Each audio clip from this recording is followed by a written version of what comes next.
Hello, I'm Dr. Sam Hancock of the Emerald Planet and Emerald Planet TV. We come to you on a week-to-week basis from Washington, D.C. in the United States as we look around the globe in 144 different nations, looking for those 1,000 best practices, the technology, services, and products that are making a difference as we move through the 21st century. And as we have a planet of 9 billion people by 2038 and possibly 12 to 13 billion by the end of this century, how are we going to be able to take care of all these people on planet Earth? And that's what Emerald Planet's all about. We come to you looking at the solutions, the best practices from around the globe as we create the Emerald Planet. Hello, welcome to the Emerald Planet. We're making a difference as we move through the 21st century. And seeing the long-term impacts of climate change.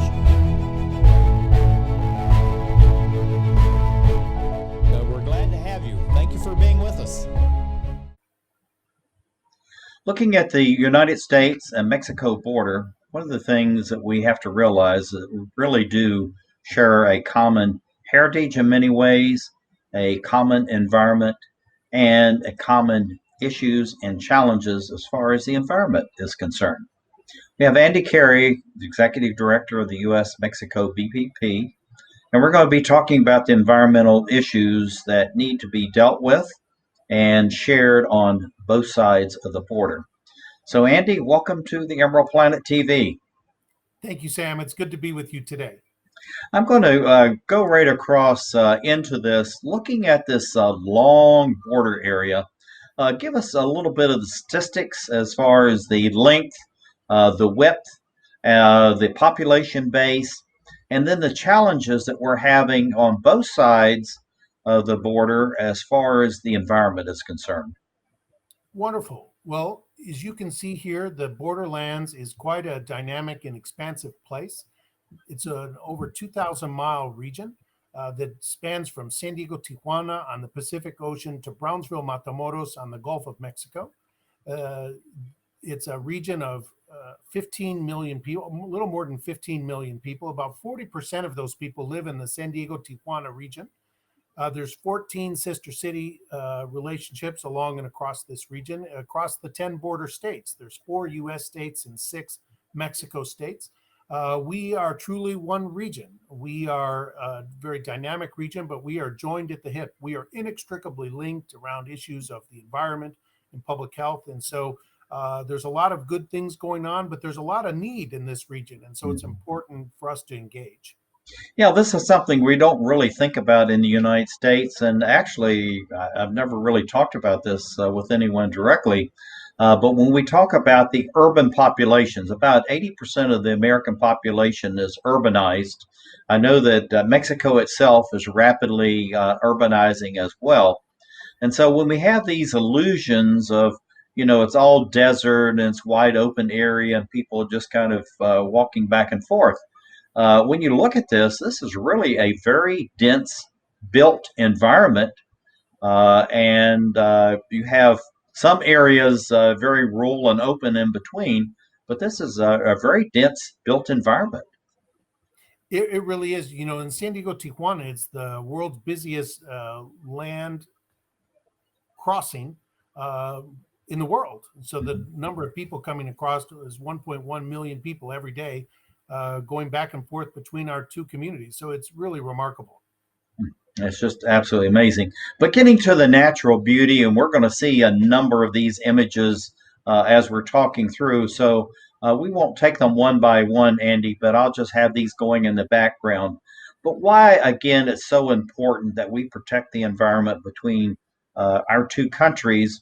And then what are you doing with the BPP in order to really foster that collaboration and cooperation?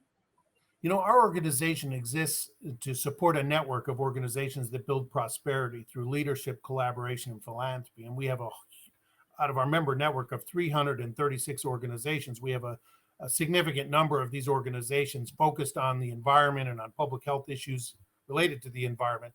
And so they're working to raise resources, to raise public consciousness, to raise awareness, to do calls to action, holding our public officials accountable so that we can have clean water and clean air, and that our scarce water resources are cared for generations to come. And looking at, we do have, we mentioned earlier, we have some open areas, and it really is in many ways very pristine. So, looking at the shared environmental issues that we have, how do we keep it pristine on both sides of the border where one is not taking advantage or lacking over the other? There's a lot of efforts on the part of civil society organizations going out into the community and organizing cleanups and creating uh, efforts to help protect the animals. Here you see some animals trying to cross the border fence.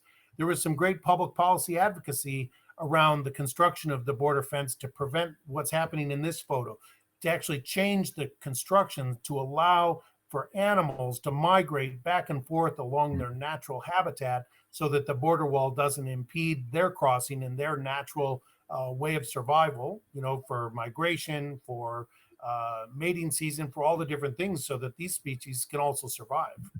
Yeah, and I think the one thing I'm going to go back to this one here, but this is something we don't really understand as the dynamics of the natural life, because you're looking at literally billions of living beings right here, which is the plants, their animals that are embedded in here, the microorganisms.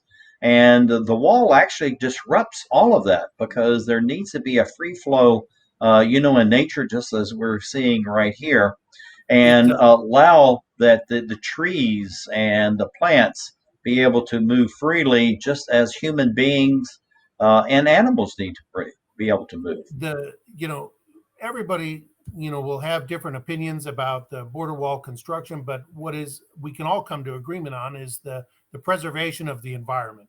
And there's ways to create security without destroying the environment, and through technology and other sources I think we could come up with some better plans. But what you can see is how public policy advocacy has been effective in some areas to either prevent border wall construction from going into sacred areas where the monarch butterfly is in the Rio Grande Valley or in parts of Chihuahua, or as well as creating a different type of construction to allow the species to go back and forth in their natural habitat. Mhm, mhm. Yeah, I think that's very important. But looking at the diversity as far as the wildlife is concerned, and even the terrain where this wildlife exists, this is something we just really, unless you live in this area, we really don't have a proper concept of the dynamics and what's going on here. There's great concern about extinction for some of these animal species. The jaguar is under huge threat. For Mhm. example, we have quite a number of the the horned goats, but all these species depend on us making good decisions for the environments to ensure that they too have a long and prosperous species long into the future. Yeah, and this is important, for humankind because all these creatures are here for a purpose and they serve a purpose. And again, if we're impeding this, in many ways, we're bringing doom not only to the wildlife, to the plants, animals, the microorganisms, but to ourselves. Absolutely. And I'm very hopeful about the future because our population of 15 million people, about half of those people are under 18 years of age. And young people today are very excited about the environment. And so I think that bodes well for our future because these young people are going to hold our elected officials and our communities to a higher account to make sure that we're good stewards of the environment. Mhm, mhm. Yeah, and this is something you were talking about earlier. Looking at the species that are threatened and are headed towards extinction, how do we need to look at it through the BPP, your own organization, but also the US EPA and other federal, local, state organizations to make sure this doesn't happen on our watch? Because we're here now, it's our responsibility. Since 2010, I've had the great opportunity to work closely with the Environmental Protection Agency, and these people working in our government are actual heroes. They're working day in and day out to protect our environment, and they really get it. And so they're working to advance sound public policy, to educate the masses. We have some great initiatives through the Border 2020 program that they manage, through participation of the National Advisory Committee that supports trilateral effort. I think these are all real ways to engage public policy, to create sound policy so that communities can thrive and prosper, and we can protect the environment in the process. Now, looking at this, as far as this estuary, it's very muddy. We don't see any trees and, any greenery in this area. Is this a failed policy? Is this something that is natural in this area? And how are we as humans contributing to this? And if yes, then how are we as humans need to ameliorate and to address these issues? Well, climate change is real. And whether you call it global warming or climate change or extreme weather, which are some of the three different ways it gets referred to, it is real, and it is impacting our region, and it is impacting our air, it's impacting our water. And we need to listen to the scientists, and we need to call attention to where we can make some changes. The emission of carbon emissions into the air is creating huge challenges. Public policy at the border around border wait times, getting trucks and people across for commerce or personal engagement has huge impacts on our region. There are school districts in San Ysidro, California, which is part of San Diego. You think San Diego, you think the beach and palm trees and tourist attractions, but in San Ysidro, when the border wait times are too long, the kids can't play on the playground. And they actually, some of our nonprofits have created some test sites. They put these devices on rooftops, and they test the air, and it emits an alarm when it's unsafe for the kids to be out on the playground. They should be focused on healthy lives and not worried about, are they going to get lung disease by being at playground. Yeah, and that's something that we really need to look at as far as that map that we saw earlier and the rapid urbanization of the whole borderland area. But we really do have some pristine areas that are very natural and contribute much as far as not only the environmental quality, but also the beauty of both nations. So, what do you see going forward? We're just about out of time, Andy. Just have maybe one more question, but what do you see that we need to be doing to protect an area that looks just like this?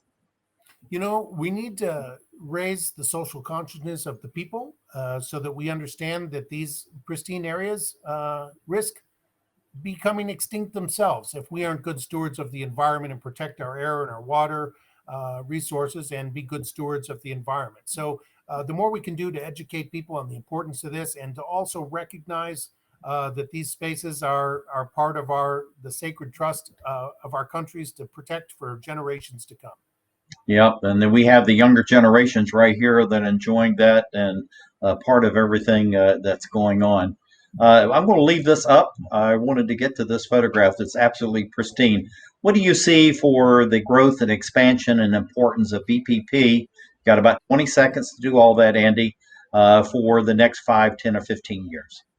Well, we have a great opportunity to continue to call attention to the environment, to public health, and other initiatives. We're stronger together when we join forces to resolve issues and create new opportunities for our world. And so we have a bright future with great commitment on the part of stakeholders and a great message to go forward. So it's really exciting to be with you here today, Sam, and thank you for this opportunity. Well, thank you. Andy Carey, BPP, as we create the Emerald Planet.